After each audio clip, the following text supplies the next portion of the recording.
ಬಂಧುಗಳೇ, ಎಲ್ಲರಿಗೂ ನಮಸ್ಕಾರಗಳು. ನನ್ನ ಹೆಸರು ಎಸ್ ಮಾರಪ್ಪಾಡ್, ವಕೀಲರು. ಕಳೆದ 25 ವರ್ಷಗಳಿಂದ ಕರ್ನಾಟಕ ರಾಜ್ಯದಲ್ಲಿ ಪರಿಶಿಷ್ಟ ಜಾತಿಗಳ ಒಳ ಮೀಸಲಾತಿ ಒಂದು ಐತಿಹಾಸಿಕ ಹೋರಾಟವನ್ನು ನಡೀತಾ ಬಂತು.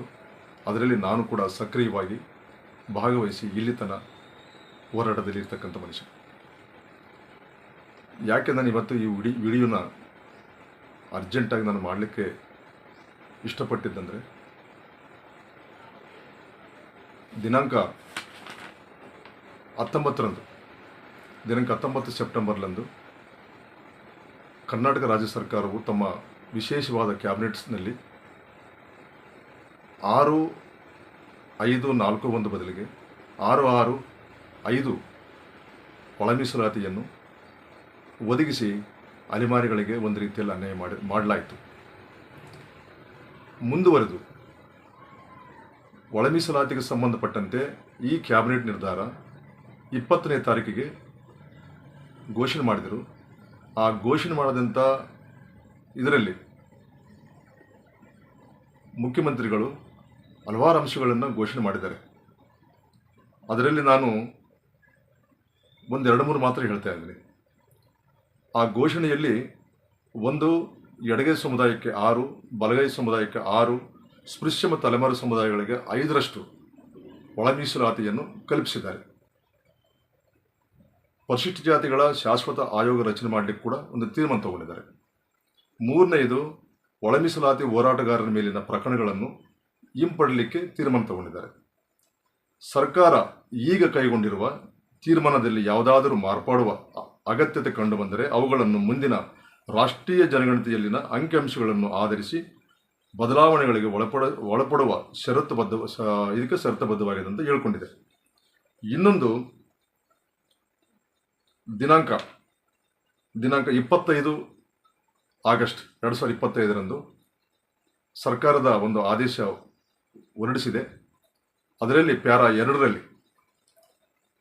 2ರಲ್ಲಿ ಬಹಳ ಮುಖ್ಯವಾದಂಥದ್ದು ನೀವು ಗಮನಿಸಬೇಕು. ಸರ್ಕಾರ ನಮ್ಮ ಪರವಾಗಿ ಏನೆಲ್ಲ ಮಾಡಿದೆ ಅಂತ ಹೇಳ್ಕೊಂಡಿದ್ರು ಕೂಡ ನಮ್ಮ ಕಣ್ಣು ತಪ್ಪಿಸಿ ನಾವು ಅದನ್ನು ಗಮನಿಸಿಲ್ಲ ಅಂತನೋ ಏನೋ ಗೊತ್ತಿಲ್ಲ, ಅಥವಾ ಮಾದಿಗರು ಅಷ್ಟು ಹುಷಾರಿಲ್ಲಂತನೋ ಏನೋ, ಒಟ್ಟಿನಲ್ಲಿ ಸೋಷಿಯಲ್ ವೆಲ್ಫೇರ್ ಡಿಪಾರ್ಟ್ಮೆಂಟ್ನಲ್ಲಿರ್ತಕ್ಕಂಥ ಮಿನಿಸ್ಟ್ರು ಮತ್ತು ಅಲ್ಲಿರ್ತಕ್ಕಂಥ ಮೇಲಾಧಿಕಾರಿಗಳು, ಚೀಫ್ ಸೆಕ್ರೆಟರಿಯಿಂದ ಹಿಡ್ಕೊಂಡು ಸಮಾಜ ಕಲ್ಯಾಣದಲ್ಲಿ ಎಲ್ಲರೂ ಕೂಡ ಸೇರಿಸ್ಕೊಂಡು 2ನೇ ಪ್ಯಾರವನ್ನು ಯಾವ ರೀತಿ ಅವರು ಭಾಳ ನಾಜೂಕಾಗಿ ಚಾಕಚಕ್ಕಾಗಿ ನಮಗೆ ಗಮನಕ್ಕೆ ಬರಲಾರದಂಥ ರೀತಿಯಲ್ಲಿ ಆ ಒಂದು 2ನೇ ಪ್ಯಾರವನ್ನು ಸೃಷ್ಟಿ ಮಾಡಿದ್ದಾರೆ. ಅದು ಏನಿದೆ ಅಂತ ನಾನು ಓದ್ತೀನಿ ನಿಮಗೆ. ಆಯೋಗದ ವರದಿಯಲ್ಲಿನ ಪ್ರವರ್ಗ ಇರಲಿನ ಆದಿ ಕರ್ನಾಟಕ, ಆದಿ ದ್ರಾವಿಡ ಮತ್ತು ಆದಿ ಆಂಧ್ರ ಈ 3 ಸಮುದಾಯಗಳು ತಮ್ಮ ಮೂಲ ಜಾತಿಯನ್ನು ತಿಳಿಸದೇ ಇರುವುದರಿಂದ ಸದರಿ 3 ಜಾತಿಗಳು ಅನುಬಂಧಗಳಲ್ಲಿರುವ ಪ್ರವರ್ಗ ಎ ಅಥವಾ ಪ್ರವರ್ಗ ಬಿ ಗಳಲ್ಲಿ ಮೀಸಲಾತಿ ಸೌಲಭ್ಯವನ್ನು ಪಡೆಯಬಹುದು. ಇಲ್ಲಿ ನಮಗೆ ಏನು ಅನಿಸಂಗಿಲ್ಲ. ಇದು ನೋಡಿದ ತಕ್ಷಣವೇ ಪಾಪ ಅವ್ರಿಗೆ ಮೂರು ಜನರಿಗೆ ಯಾವುದೇ ತಮ್ಮ ಸ್ವಂತ ಕ್ಯಾಸ್ಟ್ ಇಲ್ಲ, ಆ ಕಾರಣಕ್ಕಾಗಿ ಅವ್ರಿಗೆ ಏನೆಲ್ಲರೂ ತಗೊಳ್ರಿ, ಬಿನೆಲ್ಲರೂ ತಗೊಳ್ರಿ ಅಂತ ಹೇಳಿದ್ದಾರೆ ಅಂತ ನಮ್ಗೆ ಅನಿಸ್ತದೆ. ದಯವಿಟ್ಟು ಬಂಧುಗಳೇ, ಇದರಲ್ಲಿ ನೀವು ಬಹಳ ಸೂಕ್ಷ್ಮವಾದಂಥ ಒಂದು ವಿಷಯನ ಗಮನಿಸಬೇಕು. 3 ಜಾತಿಗಳು ತಮ್ಮ ಹೆಸರನ್ನು, ತಮ್ಮ ಮೂಲ ಜಾತಿಯನ್ನು ಹೇಳ್ಕೊಂಡಿಲ್ಲ ಅಂತಂದರೆ ಮತ್ತೊಂದು ಸಲ ಅವರು ತಮ್ಮ ಮೂಲ ಜಾತಿ ಪ್ರಮಾಣ ಪತ್ರವನ್ನು ಪಡ್ಕೊಂಡು ತಮ್ಮ ಮೂಲ ಜಾತಿಗೆ ಸಂಬಂಧಿಸಿದಂಥ ಪ್ರವರ್ಗ ಎ ಮಾದಿಗರಲ್ಲಿ ಅಥವಾ ಪ್ರವರ್ಗ ಬಿ ಒಲೆಯರಲ್ಲಿ ಅವರು ಪಡೆಯಬಹುದಂತ ಇಷ್ಟು ಹೇಳಿದ್ರೆ ಸಾಕಾಗಿತ್ತಿದು. ಅವರು ಹೇಳಿದ್ದೇನಂತಂದರೆ, ನನಗೆ ತಿಳಿದ ಮಟ್ಟಿಗೆ ಪ್ರವರ್ಗ ಎ ಕಡಿಮೆ ಮೆರಿಟ್ ಇರತಕ್ಕಂಥ ಸಮುದಾಯ ಇದು, ಪ್ರವರ್ಗ ಬಿ ಹೆಚ್ಚಿನ ಮೆರಿಟ್ ಹೊಂದಿರತಕ್ಕಂಥ ಸಮುದಾಯ ಇದು. ಪ್ರವರ್ಗ ಬಿನಲ್ಲಿರ್ತಕ್ಕಂಥ ಏಕೆಗಳು, ಏಡಿಗಳು ಅಥವಾ ಆದಿ ಆಂಧ್ರದವರು ಅದೇ ಸರ್ಟಿಫಿಕೇಟ್ಗಳ ಮೇಲೆ ಅವರು ಪ್ರವರ್ಗ ಬಿನಲ್ಲಿ ಸ್ಪರ್ಧೆಗೆ ಹೋಗಲ್ಲ. ಅವ್ರು ಏನು ಮಾಡ್ಬೋದು, ಪ್ರವರ್ಗ ಎನಲ್ಲಿರ್ತಕ್ಕಂಥ ಕಡಿಮೆ ಮೆರಿಟ್ ಇರ್ತಕ್ಕಂಥ ಮಂದಿಗೆ ಅಲ್ಲಿ ಅವರು ಏನಾದರೂ AKR ಅಂತ ಅಪ್ಲೈ ಮಾಡಿಕೊಂಡು, ಬಿ ಅಥವಾ ಆದಿ ದ್ರಾವಿಡ ಅಂತ ಅಪ್ಲೈ ಮಾಡಿಕೊಂಡು, ಆದಿ ಆಂಧ್ರ ಅಂತ ಅಪ್ಲೈ ಮಾಡಿಕೊಂಡ್ರೆ ಕಡಿಮೆ ಮೆರಿಟ್ ಇರ್ತಕ್ಕಂಥ ಮಂದಿ ಜೊತೆಗೆ ಕಾಂಪಿಟೇಷನ್ ಮಾಡೋದು ಭಾಳ ಸುಲಭ ಇದೆ. ಮತ್ತು ಈ 6% ಅಲ್ಲದೆ ಅಲ್ಲಿ ಕೂಡ ಸರಿಸುಮಾರು ಒಂದು 3-4% ನಾವು ಏನಾದರೂ ತಗೊಳ್ಳಿಕ್ಕೆ ಅವಕಾಶ ಮಾಡ್ಕೋಬೇಕು ಅಂತಕ್ಕಂಥ ಒಂದು ಕುತಂತ್ರ ಈ ಪ್ಯಾರಾದಲ್ಲಿ ಇದೆ ಅಂತ ನಾನು ಭಾವಿಸ್ಕೊಂಡಿದ್ದೇನೆ. ಈ ವಿಷಯಕ್ಕೆ ಸಂಬಂಧಪಟ್ಟಂತೆ ಕಳೆದ 3-4 ದಿನಗಳಿಂದ ಹಲವಾರು ನಮ್ಮ ಬುದ್ಧಿಜೀವಿಗಳ ಮಧ್ಯದಲ್ಲಿ, ಇಂಟೆಲೆಕ್ಚುವಲ್ಸ್ ಮಧ್ಯದಲ್ಲಿ, ಹೋರಾಟಗಾರರ ಮಧ್ಯದಲ್ಲಿ ಇದನ್ನಿಟ್ಟು ಚರ್ಚೆ ಮಾಡಿದ್ದು ಆಗಿದೆ. ಇದನ್ನ ನಾವು ಯಾವ ರೀತಿ ಪರಿಹರಿಸ್ಕೋಬೇಕು? ಒಂದು, ನಮ್ಮ ಲಿಂಗಪ್ಪ ಡಾಣಪ್ಪರ್ ಅಂತನವರು ಸಿನ್ನೂರವರು ಅವರು ಒಂದು ಪ್ಯಾರ ಯಾವ ರೀತಿ ಇರಬೇಕಂತ ಅವರು ಬರೆದು ಕಳಿಸಿದರು. ಆ ಪ್ಯಾರ ಬಹಳ ಸ್ಪಷ್ಟವಾಗಿದೆ. ಪ್ರವರ್ಗ ಈನಲ್ಲಿರ್ತಕ್ಕಂಥ 3 ಜಾತಿಗಳು, ಆದಿ ಕರ್ನಾಟಕ, ಆದಿ ಆಂಧ್ರ ಅಥವಾ ಆದಿ ದ್ರಾವಿಡ, ಇವರು ತಮ್ಮ ಮೂಲ ಜಾತಿ ಪ್ರಮಾಣ ಪತ್ರವನ್ನು ಪಡೆದುಕೊಂಡು ತಮ್ಮ ಮೂಲ ಜಾತಿಗೆ ಸಂಬಂಧಿಸಿದ ಪ್ರವರ್ಗ ಎ ಆಗಲಿ ಅಥವಾ ಬಿ ಆಗಲಿ ಅಲ್ಲಿ ಮೀಸಲಾತಿಯನ್ನು ಪಡೆಯಬಹುದು. ಇಷ್ಟು ಸಿಂಪಲ್ ಆಗಿದೆ, ಇಷ್ಟು ಮಾಡ್ಬೋದು. ಇಷ್ಟು ನಾವು ಬರ್ಕೊಂಡಿದ್ರು ಕೂಡ ಅದರ ಕಡೆ ಸಿದ್ದರಾಮಯ್ಯನವರು ಅದಾಗಲಿ ಅಥವಾ ಮಿನಿಸ್ಟರ್ಗಳಲ್ಲಾಗಲಿ ಎಲ್ಲೂ ಕೂಡ ಸರಿಯಾದಂಥ ಉತ್ತರ ಸಿಗ್ತಾ ಇಲ್ಲ ಮತ್ತು ಗಮನಿಸ್ತಾ ಇಲ್ಲ. ಅಂತಂದರೆ ಯಾಕೆ ಗಮನಿಸ್ತಾ ಇಲ್ಲ ಅಂತಂದರೆ, ನನಗೆ ತಿಳಿದ ಮಟ್ಟಿಗೆ ಎಲ್ಲ ಕೊಟ್ಟರು ಅಂತ ನಾವು ಅಂದ್ಕೊಂಡ ಮೇಲೆ ಕೂಡ ಮತ್ತೆ 6% ಮಾದಿಗರ ಅಥವಾ ಕಡಿಮೆ ಮೆರಿಟ್ ಇರ್ತಕ್ಕಂಥ ಸಮುದಾಯದ ಒಳಗಡೆ ನುಗ್ಗತಕ್ಕಂಥದ್ದು, ಕಬಳಿಸ್ತಕ್ಕಂಥ ಒಂದು ದೊಡ್ಡ ಕುತಂತ್ರ ಮತ್ತು ಹುನ್ನಾರ ಈ 2ನೇ ಪ್ಯಾರದಲ್ಲಿದೆ ಅಂತ ನಾವು ಭಾವಿಸ್ಕೊಂಡಿದ್ದೀವಿ. ಈ ಕಾರಣಕ್ಕಾಗಿ ನಾವು ದಿನಾಂಕ 9ರಂದು, ಇದೇ ತಿಂಗಳು 9ರಂದು ರಾಯಚೂರಿನಲ್ಲಿ ಮತ್ತು ಬೇರೆ ಬೇರೆ ಜಿಲ್ಲೆಗಳಲ್ಲೂ ಕೂಡ ಮಾಡ್ತಾರಂತ ನನಗೆ ಬೆಳಗ್ಗಿನಿಂದ ಕೂಡ ಫೋನ್ಗಳು ಬಂದಿವೆ. ಆಮೇಲೆ ಮರಡಿಪುರ ರವಿಕುಮಾರ್ ಅವರು ಕೂಡ ತಮ್ಮ ವಾಟ್ಸಾಪ್ನಲ್ಲಿ ಒಂದು ಹಾಕ್ಕೊಂಡಿದ್ದಾರೆ. ಅವರು ಬಹುಶಃ ಅದು ಫೇಸ್ಬುಕ್ನು ಹೋಗಿರ್ಬೋದು ಅಂತ ಅನಿಸ್ತದೆ. DPR ಕೂಡ ಬ್ಲಾಕ್ ಮಾಡಿದ್ದಾರೆ. ಯಾರು?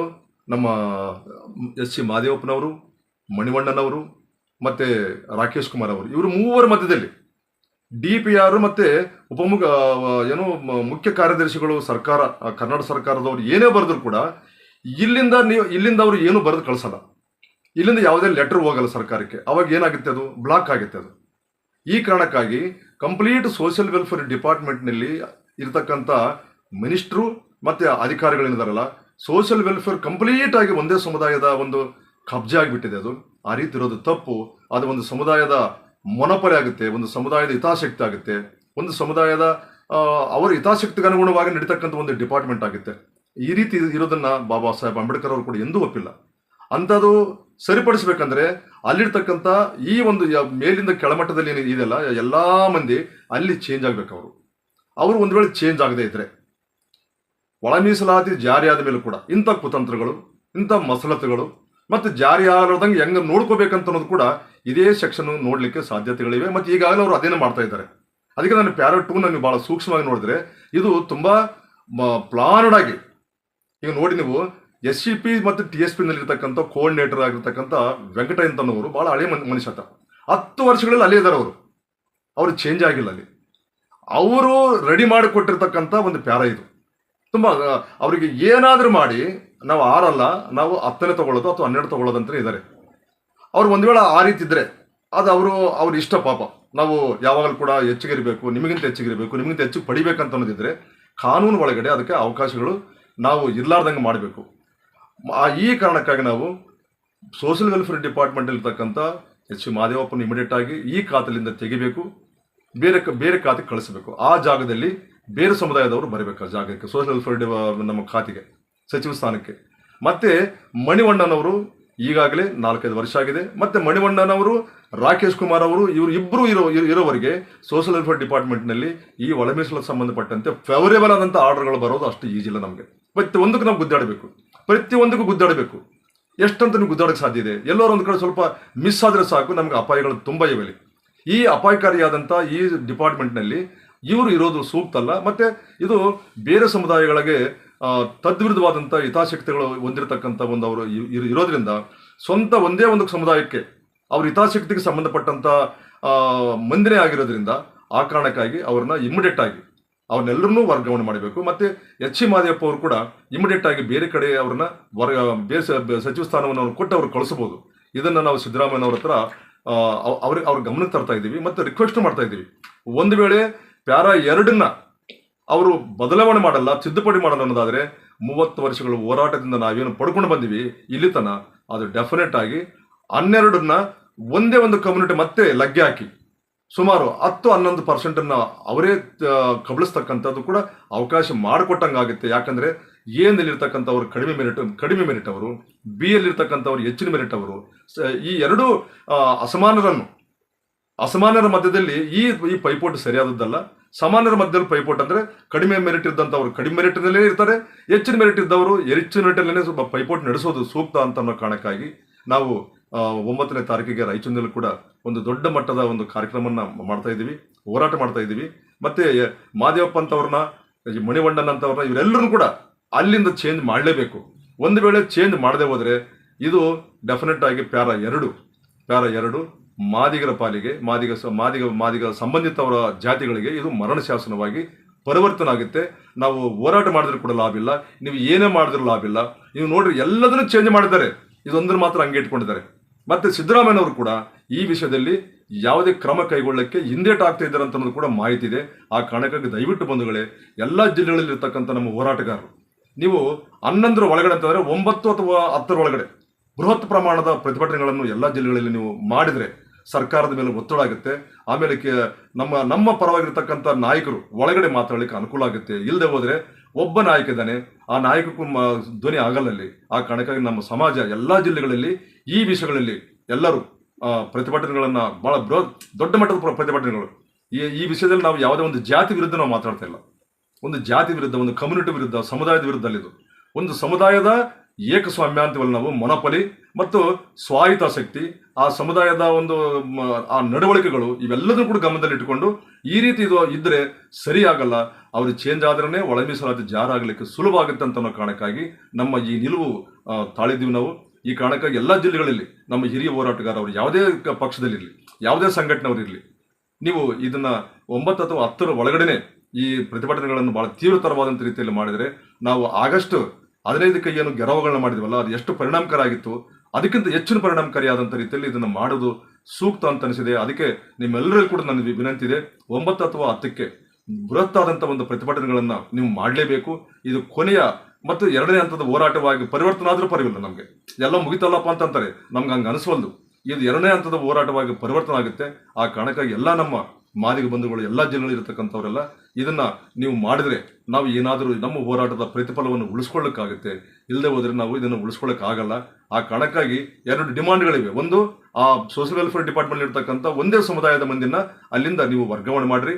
2ನೇ ಡಿಮಾಂಡ್ ಪ್ಯಾರ 2ನ್ನ ತಿದ್ದುಪಡಿ ಮಾಡ್ರಿ.